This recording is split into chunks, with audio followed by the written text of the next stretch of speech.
My name is Vivian, a 30-year-old dentist with my own little clinic in the heart of the city. It's a cozy place, filled with the hum of dental equipment and the occasional laughter of my patients.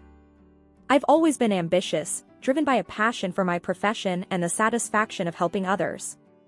But when I step out of my clinic, I step into a completely different world, my life with Tom. Tom is my husband, an office clerk in a nondescript building downtown. He's the kind of man who finds comfort in routine, in the predictable ebb and flow of paperwork and office small talk. We met during our college years, an unlikely pair, the aspiring dentist and the laid-back literature major.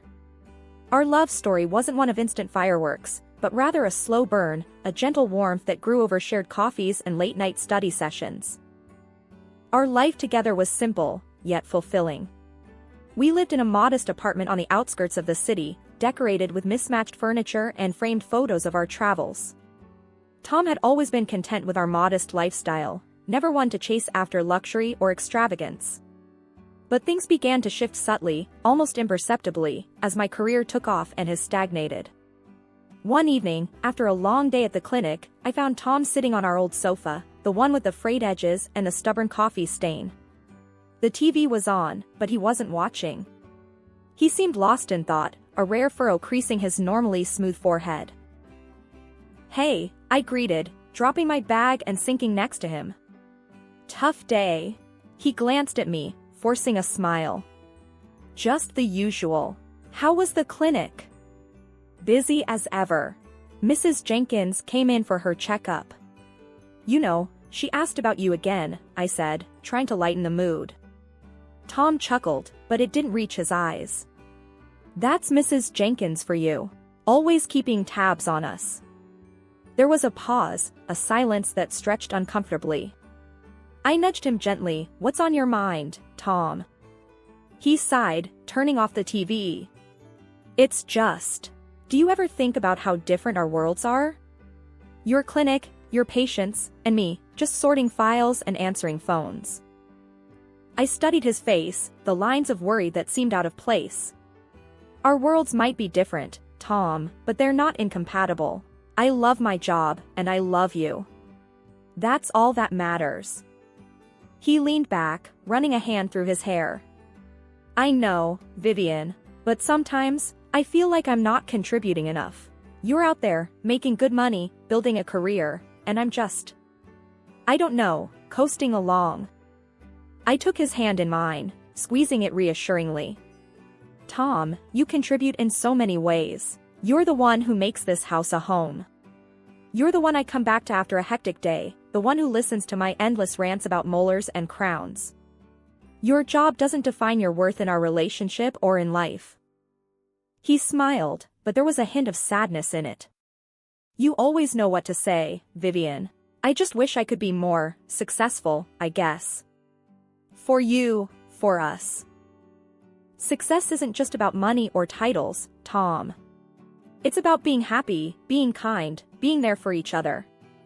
And you excel at all those things," I said, hoping my words would ease his burden. Life trudged on in its usual rhythm until one day, something extraordinary happened.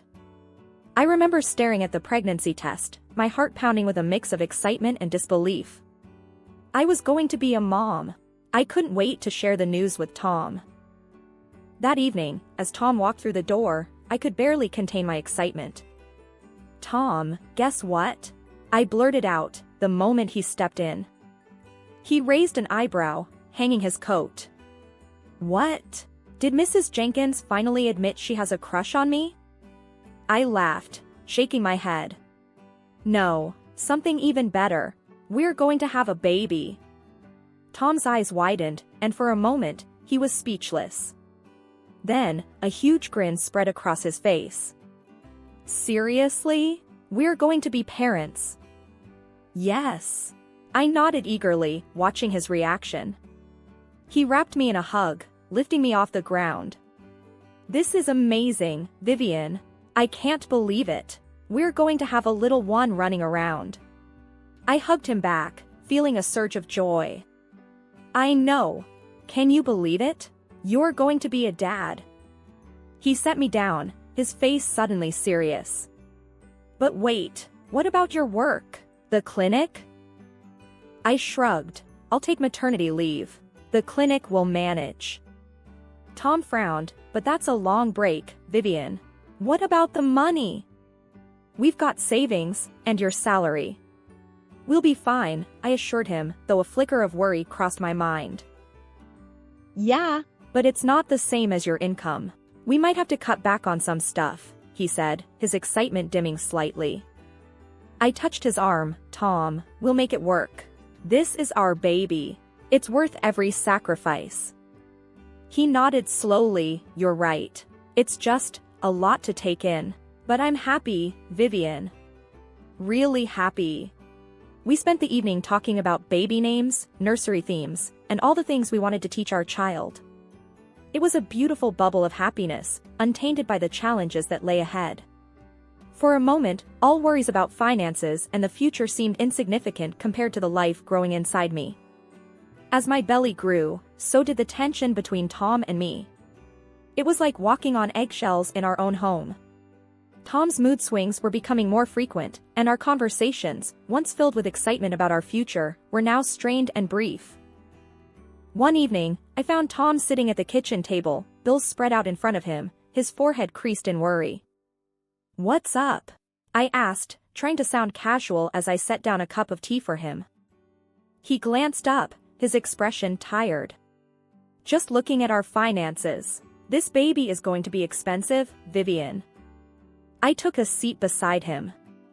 We knew that, Tom, but we'll manage. We always do. He shook his head. It's not just the baby. It's everything. Your maternity leave, the clinic, our savings. I reached out to touch his hand, but he pulled away.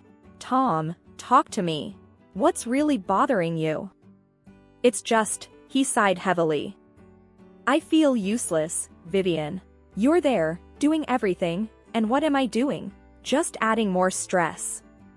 Hey, you are not useless, I said firmly. You're going to be a father. That's something. He scoffed, a father who can't even provide properly for his family. Some role model I'll be. His words stung, but I tried to keep my voice even. Tom, we're in this together. You're not alone in this. Feels like it, though, he muttered, standing up abruptly. I need some air. I watched him grab his coat and head out the door, feeling a mix of frustration and worry. Our talks were turning into one-sided conversations, and I felt helpless watching him pull away. The days turned into weeks, and Tom started coming home late, reeking of alcohol. One night, I confronted him as he stumbled through the door. Where have you been? It's past midnight. He shrugged off his coat, avoiding my gaze. Out with the guys. Needed to blow off some steam. At a bar? Really, Tom? I couldn't hide my disappointment. What's it to you? I'm not allowed to have some fun, he retorted, his voice rising. It's not about having fun. It's about being responsible. We have a baby on the way, for God's sake. He laughed bitterly. Oh, I'm well aware. How could I forget with you constantly reminding me? I felt a pang of hurt. That's not fair, Tom. I'm worried about you, about us. He shook his head. Save it, Vivian. I don't need a lecture. The tension in our home had become a constant companion, but nothing prepared me for the night when it all came crashing down. I was 7 months pregnant, feeling heavy and tired, longing for a quiet evening. That's when I heard the front door burst open and a raucous laughter fill our once peaceful home. Stunned, I walked into the living room to find Tom, drunk, surrounded by his buddies, all of them carrying the stench of alcohol and cigarettes. Empty beer cans were already littering the floor. What the hell, Tom? I blurted out, my voice shaking with anger and shock. Tom, swaying slightly, grinned at me. Hey, Vivian, we're just having some fun. Lighten up. This is our home, not a bar. Look at this mess. I gestured around, feeling my heart race. One of Tom's friends, a loud guy named Rick, slurred, Come on, lady, let the man have some fun. You're always keeping him on a tight leash. I felt a flash of anger. Excuse me? This is my house too. I don't need this, especially not now. Tom stumbled over to me, trying to put an arm around my shoulder. Vivian, don't be like that. We're just blowing off steam. Blowing off steam? You call this blowing off steam? I pushed his arm away, feeling a mix of disgust and disbelief. Yeah, what's your problem, Vivian? I work hard, I deserve to relax, Tom shot back, his words slurred. You're going to be a father, Tom. Is this the example you want to set? I was almost shouting now, my patience fraying. Tom's face hardened. I don't need a lecture from you, Vivian. I know what I'm doing. No, you clearly don't. I countered, my voice trembling. His friends, sensing the tension, started to shuffle awkwardly. Maybe we should go, man, one of them muttered. No, stay. Have fun. Seems like that's all that matters to you. I said bitterly, turning away from Tom. I retreated to our bedroom, closing the door behind me. The sounds of their laughter and chatter pierced through the walls, a stark contrast to the tears that started to roll down my cheeks. I felt alone, scared, and utterly helpless. My husband, the man who once promised to stand by me, was now a stranger, choosing booze and buddies over our family. The next morning, I woke up to find the house silent but trashed. Tom was sprawled on the couch, snoring, surrounded by the remnants of last night's party. As I started to clean up, trying to hold back my tears, Tom woke up. Vivian, he began, rubbing his eyes. Save it, Tom. I don't want to hear any excuses. Look at this mess. Look at what you've become, I said quietly, my voice laced with sadness. He tried to stand up, staggering slightly. I'm sorry, Vivian. I didn't mean. You didn't mean what? To scare me? To disrespect our home? To forget that we're about to have a baby? I interrupted him, my frustration boiling over. The day our son was born was a whirlwind of emotions. I was in the hospital, enduring the pains of labor, while Tom paced nervously in the room.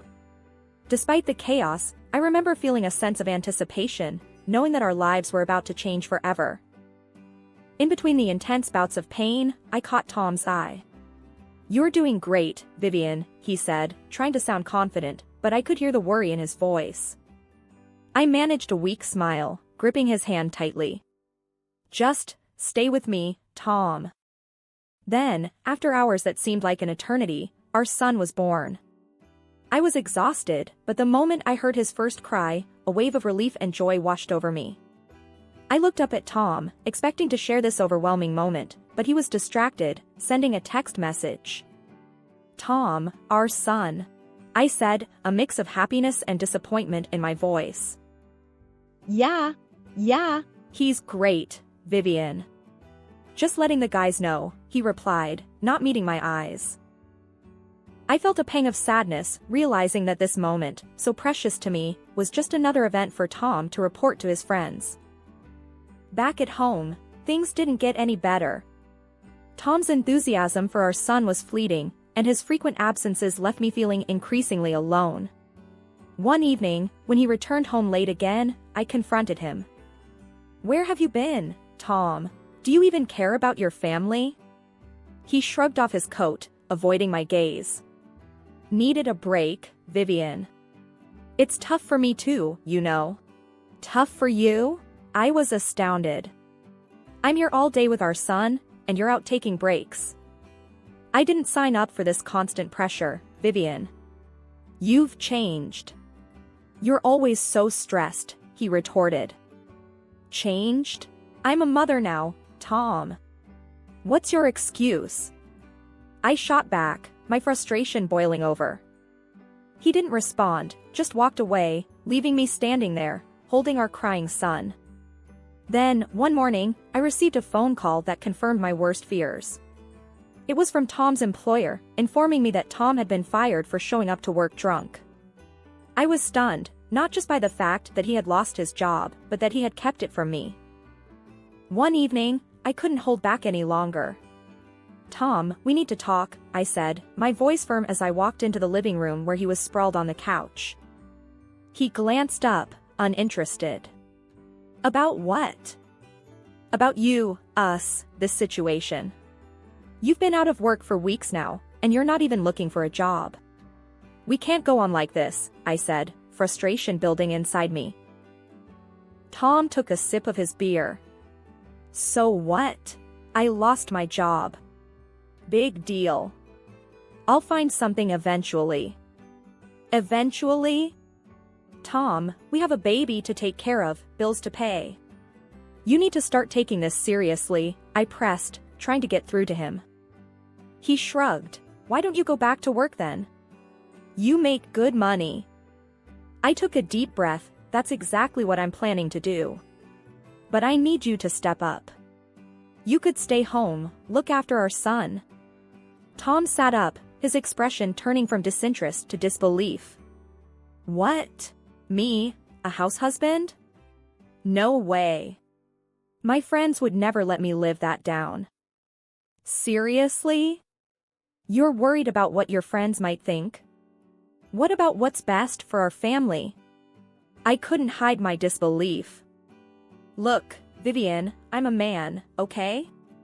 Men don't just sit around at home changing diapers and feeding babies," he retorted, his tone defiant. I felt my temper rising. "Being a man is about taking responsibility, Tom. It's about doing what's needed for your family, not about fitting into some outdated stereotype." Tom laughed mockingly. "Oh, so now you're going to lecture me about being a man? You have no idea. This isn't about lecturing, Tom. It's about reality. We're in trouble here, and you're just escaping into your little world where everything's fine," I said, my voice shaking with anger. He stood up, facing me. "I don't need to justify myself to you, Vivian.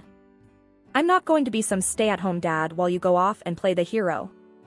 That's not who I am." The conversation escalated quickly, our voices raised, words thrown like daggers. It ended with Tom storming out of the house, slamming the door behind him. I was left standing there, feeling a mixture of anger, disappointment, and a deep, growing sense of despair. I returned home one evening to find Tom slumped in his usual spot on the couch, a bottle in hand. His eyes were unfocused, his demeanor that of a man defeated by his own choices. "Tom, this has to stop," I said firmly, standing in the doorway, grocery bags still in hand. "You're destroying yourself, and you're hurting us in the process." He glanced at me, a sneer forming on his lips. "Oh, here comes the perfect wife to lecture me again. What's it this time, Vivian?" "It's not a lecture. It's the truth. Look at yourself, Tom. Look at what you're doing to our family," I replied, my voice laced with frustration. He let out a bitter laugh. "Family? You mean you and the kid? I'm just the extra baggage, right? You're not baggage, Tom. You're my husband, the father of our child. But you need to own up to your responsibilities," I shot back, my patience wearing thin. Tom stood up abruptly, his stance unsteady. "Responsibilities? Like what? Being the man you want me to be? I'm sick of your expectations, Vivian. This isn't about my expectations. It's about doing what's right for your family," I exclaimed, feeling my anger rise. He stepped closer, his face inches from mine. "You always think you're so right, don't you? Always playing the victim." I held my ground, despite the fear creeping in. "I'm not playing the victim, Tom. I'm trying to save our family." In a flash, his hand struck my face, a sharp pain radiating across my cheek. I stumbled back, shock and fear overwhelming me. "You hit me," I whispered, my hand instinctively going to my stinging cheek. "Yeah, I hit you. What are you gonna do about it?" he sneered, his voice dripping with contempt. Trembling, I pulled out my phone. "I'm calling the police, Tom. I won't let you hurt me or our son." His expression changed from anger to panic. "No, Vivian, wait. I'm sorry, I didn't mean it." But I was already dialing. "It's too late for sorry, Tom. You crossed a line." As the police arrived and handcuffed Tom, he kept repeating his apologies, begging me to drop the charges. But I stood firm, watching as they led him away. The man who had once been my partner, my confidant, was now a stranger, his actions unforgivable. 2 years had passed since the night I called the police on Tom. Our lives had diverged onto completely different paths. I was now a single mother, juggling my career and my son, while Tom, well, I hardly knew anything about his life anymore. One day, I received a call from an unknown number. Hesitantly, I answered, and a familiar voice came through the line. "Vivian, it's me, Tom." His voice sounded rough, weary. "What do you want, Tom?" I asked, my guard immediately up. I need to see you, Vivian. Can we meet?" There was a pleading tone in his voice, one I hadn't heard before. Against my better judgment, I agreed to meet him in a public place, a small cafe downtown. When I saw him, I barely recognized him. The man who sat across from me was a shadow of the Tom I once knew. His eyes were tired, his face unshaven, and he seemed to have aged far beyond his years. "Vivian, I'm sorry," he started, his voice faltering. "For everything." I looked at him, feeling a mix of pity and resentment. "Your apologies won't change the past, Tom. I know. I've messed up, big time. But I've been sober for 6 months now. I'm trying to turn my life around," he said, looking down at his hands. I sighed. "That's good to hear, Tom. But why tell me? Why now?" He hesitated before speaking. "I've been fired from my last job because of my drinking. I've hit rock bottom, Vivian. I have nothing left. I was hoping, maybe you could help me. Lend me some money." I felt a pang in my heart, but my resolve was firm. "I can't do that, Tom. You need to figure this out on your own. Please, Vivian, I'm begging you." "I have nowhere else to turn," he pleaded, desperation in his eyes. I shook my head. "No, Tom. Helping you financially is not the solution. You need to take responsibility for your life. I have our son to think about." He looked defeated, his shoulders slumping. "I understand. I just wanted to try." We parted ways, and as I walked away, I felt a sense of closure. It was a bittersweet feeling, knowing that the man I once loved was now a stranger, but also a sense of relief that I had moved on, building a life for myself and my son.